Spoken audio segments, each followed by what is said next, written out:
Λοιπόν, πάμε στην τηλεφωνική μας γραμμή, όπου όπως σας είπαμε και πριν το διαλυματάκι μας, πάμε να συναντήσουμε τον κύριο Τάκη Πότσο από την Λαϊκή Συσπήρωση, επικεφαλής Δημοτικός Σύμβουλος της Λαϊκής Συσπήρωσης.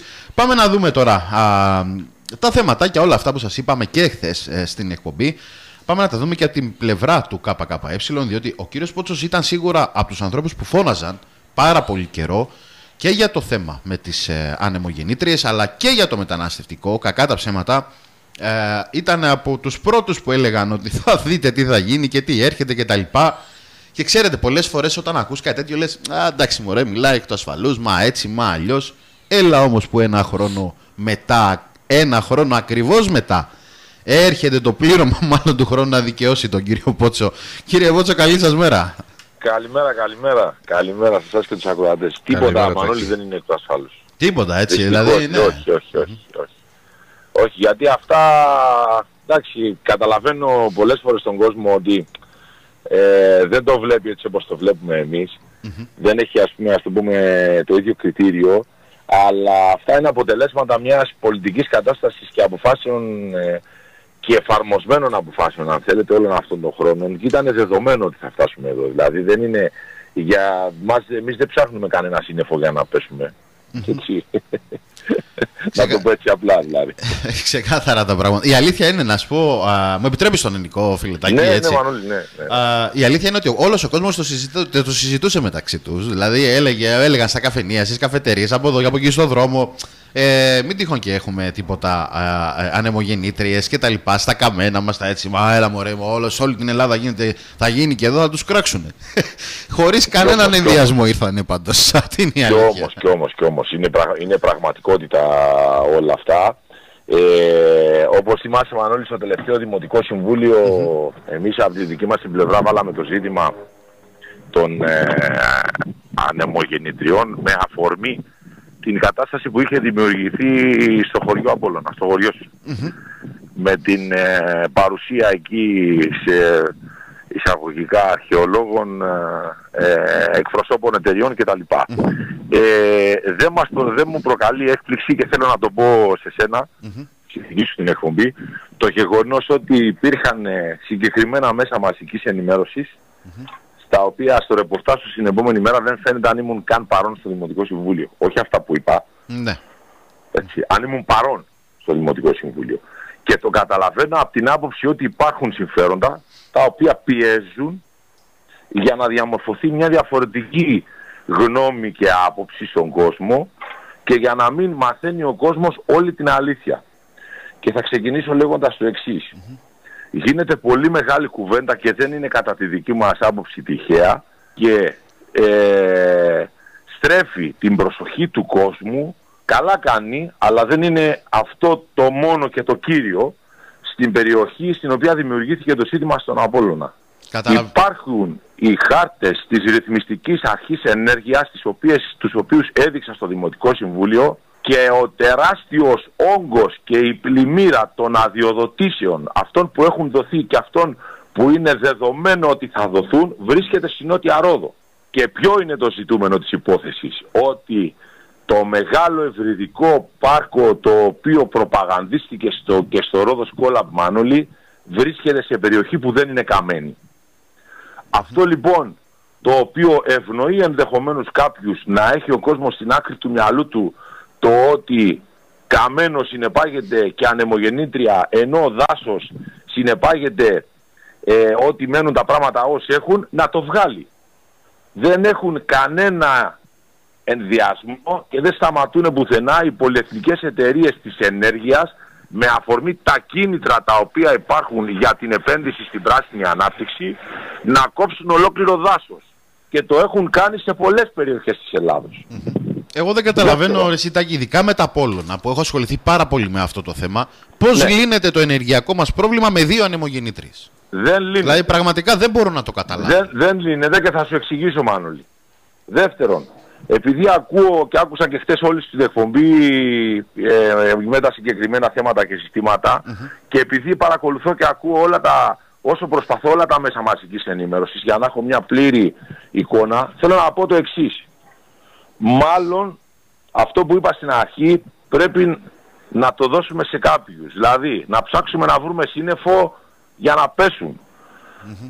Εμείς ρωτάμε, η οδηγία της Ευρωπαϊκής Ένωσης της προώθησης των αδειοδοτήσεων με τους ευνοϊκούς όρους στις συγκεκριμένες εταιρείες που δρούν στην Ελλάδα και όχι μόνο, με τη δυνατότητα να αποψηλώνουν δάση, με τη δυνατότητα να λύνουν, γιατί το προβλέπει και η οδηγία και αυτό ακόμα, να λύνεται οποιαδήποτε διαφορά με κόσμο στα δικαστήρια άμεσα υπέρ των εταιριών, που ψηφίστηκε στην Ευρωπαϊκή Ένωση. Δεν ψηφίστηκε από τους ευρωβουλευτές όλων των κομμάτων πλην ΚΚΕ.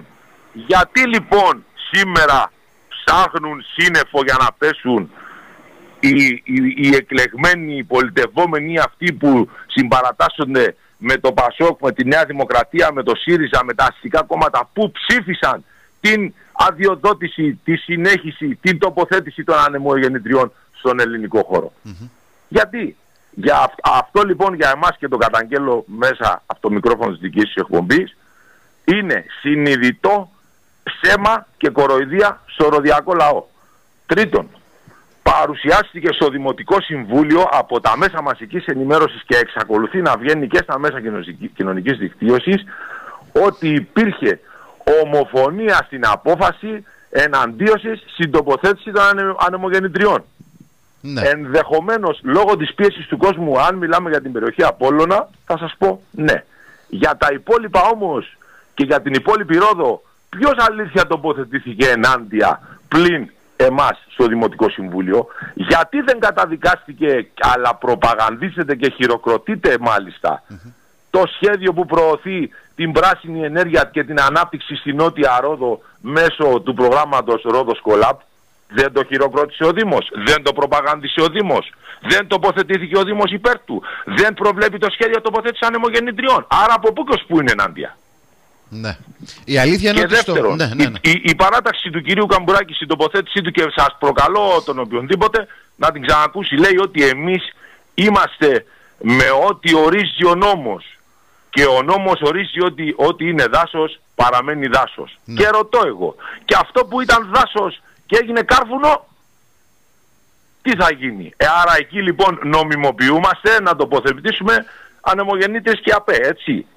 Και από την άλλη πλευρά, ο νόμος όμως, εκτός του ότι έχει να κάνει με το ότι είναι δάσος παραμένει δάσος, κάνει αναφορά ότι στην περίπτωση που κριθεί, και αυτό λέει η οδηγία της Ευρωπαϊκής Ένωσης, βιώσιμη ανάπτυξη τοποθέτησης των ανανεώσιμων πηγών ενέργειας, τότε το δάσος από την εταιρεία δύναται να αποψηλωθεί. Άρα λοιπόν ποιος νόμος? Αυτές οι τοποθετήσεις και μόνο δείχνουν για εμάς, και πρέπει να το καταλάβει ο κόσμος, την πολιτική υποκρισία και την προσπάθεια να ξεφύγουν με τα λόγια αυτοί που υποστηρίζουν συνειδητά την πολιτική η οποία έρχεται και φυτεύει τις ανεμογεννήτριες. Και λέω εγώ, ρωτώ, τι είναι διατεθειμένες οι παρατάξεις και η Δημοτική Αρχή να κάνουν σε περίπτωση που έρθουν με βάση τους νόμους για να τοποθετήσουν τις ανεμογεννήτριες και στο χωριό στον Απόλλωνα και στην Νότια Ρόδο? Τι είναι διατεθειμένη η Δημοτική Αρχή να κάνει? Τι θα κάνει? Αν θα σπάσει τα αυγά ή όχι? Θα παραιτηθεί, όπως δήλωσε το Δημοτικό Συμβούλιο της Δημοτική Αρχή της Δυτικής Μάνης, σε περίπτωση που θα γίνει, γιατί υπάρχει γραπτή δήλωση που αναφέρει ότι σε περίπτωση που τοποθετηθούν ανεμογεννήτριες, η πλειοψηφία του Δημοτικού Συμβουλίου του Δήμου Δυτικής Μάνης θα παραιτηθεί όλοι. Αν δεν κάνω λάθος και πολύ πρόσφατα, νομίζω προχθές έγινε η απόφαση. Προχθές, σωστά. Προχθές έγινε. Θα ζητήσει με έγγραφο να κατατεθεί άμεσα στο Υπουργείο Εσωτερικών και στους εμπλεκόμενους φορείς ότι το Δημοτικό Συμβούλιο δεν δέχεται καμία ανεμογεννήτρια φυτεμένη στο νησί της Ρόδου, και να έρθουν όλες οι άδειες οι οποίες έχουν δοθεί στο νησί της Ρόδου να το φέρουν και θα το υπογράψω πρώτος. Η αλήθεια είναι ότι περιμένουμε βασικά με ό,τι έχουμε ακούσει από δηλώσεις από την δικιά του την πλευρά, όπως είπες και εσύ Τάκη, και ο κύριος Καμπουράκης είπε ότι όπου ήταν δάσος πρέπει να μείνει δάσος, αλλά και ο δήμαρχος Ρόδο, ο κύριος Κολιάδης, ο οποίος δεν άφησε ουσιαστικά ούτε αυτούς τους υπεύθυνους της αρχαιολογίας να μεταβούν στο σημείο. Έκανε και ο ίδιος δηλώσεις, είπε μην αφήσατε κανένα να μπει, δεν υπάρχει περίπτωση να περάσει κανένας κτλ. Δεν ξέρω αν είναι προς αυτή την κατεύθυνση, φίλε Τάκη, ισχύει το σενάριο που λες.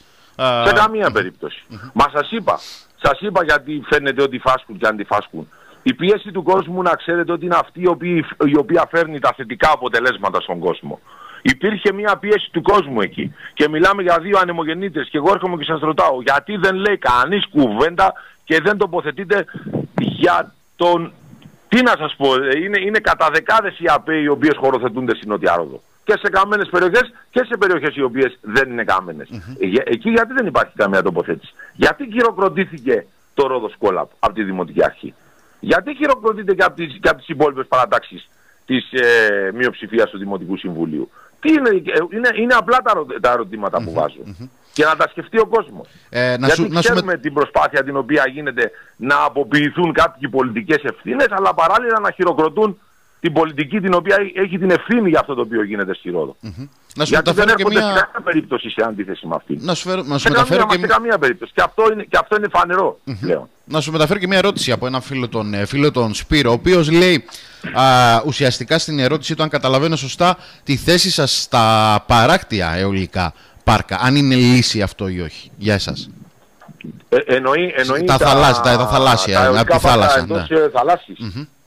Κοιτάξτε να δείτε. Το ζήτημα με τα αιωλικά πάρκα έχει να κάνει με αυτό που με ρώτησες πριν. Ναι. Δηλαδή, τελικά, ποιος ευνοείται από αυτό. Εμείς λέμε, αυτή τη στιγμή υπάρχει η ανάγκη των αιωλικών πάρκων στη Ρόδο. Υπάρχει η ανάγκη. Γιατί τάχα μου έχουμε την σύνδεση την οποία έρχεται να γίνει με το καλώδιο με την υπηρετική Ελλάδα. Για να λύσει το πρόβλημα της ενέργειας την οποία υπάρχει στη Ρόδο με βάση τη ζήτηση. Εμείς λέμε όχι. Άρα λοιπόν δεν θα μπούμε στη διαδικασία αυτή τη στιγμή να μιλήσουμε ούτε καν για αιωλικό πάρκο, ούτε στη δική μας περιοχή. Οι ανανεώσιμες πηγές ενέργειας, οι οποίες έχουν να κάνουν με τα κέρδη ξεκάθαρα των μεγάλων πολυεθνικών και αυτών που τις διαχειρίζονται, έχουν να κάνουν μόνο για τη δική τους τσέπη και όχι για να λύσουν το πρόβλημα του κόσμου. Εμείς δεν λέμε σε καμία περίπτωση όχι στις ανανεώσιμες πηγές ενέργειας, αλλά λέμε ότι θα πρέπει να υπάρχουν, να είναι σε συγκεκριμένα σημεία, με μορφή που να μην επηρεάζουν σε καμία περίπτωση το περιβάλλον, ούτε την χλωρίδα, ούτε την πανίδα, και να διοχετεύεται η ενέργεια προς όφελος του κόσμου με βάση τις δικές του ανάγκες. Αυτά λοιπόν δεν γίνονται σε καμία περίπτωση, τίποτα από όλα αυτά δεν γίνεται στο νησί της Ρόδου. Φυτεύονται ΑΠΕ παντού για τα κέρδη των μεγάλων εταιριών και πολυεθνικών, οι οποίες θα πουλούν το ρεύμα όλο και πιο ακριβά, και αυτό το ξέρουμε και το βιώνει ο καθένας μας, στα ελληνικά νοικοκυριά. Το βιώνουμε όλοι, δυστυχώς. Γιατί όταν οι ίδιοι αποδέχονται και παραδέχονται ότι η παραγόμενη ενέργεια, η οποία δεν καταναλώνεται, είναι πολύ μεγαλύτερη από την ζήτηση, αλλά δεν υπάρχει σε καμία περίπτωση καμία μείωση παρά μόνο τεράστιες αυξήσεις στην κιλοβατόρα, αυτό τα λέει όλα, δεν χρειάζεται να το πω εγώ. Μάλιστα. Δύσκολο θέμα, η αλήθεια είναι. Θέμα που το ονομάζουν και ειδική καυτή πατάτα. Να δω ποιος θα την πιάσει στα χέρια του αυτή την καυτή πατάτα, κύριε Πότσο, και θα είμαστε εδώ σίγουρα να τα συζητάμε και να τα παρακολουθούμε όλα, να τα δούμε. Εγώ θα την πιάσω και θα την ξαναφέρω στο Δημοτικό Συμβούλιο. Δεν έχω κανένα πρόβλημα. Είμαι σίγουρος. Κανένα απολύτως. Λοιπόν, καλημέρα κύριε Πότσο. Να είστε πάντα καλά και θα τα ξαναπούμε. Θα τα ξαναπούμε σύντομα. Να είστε καλά.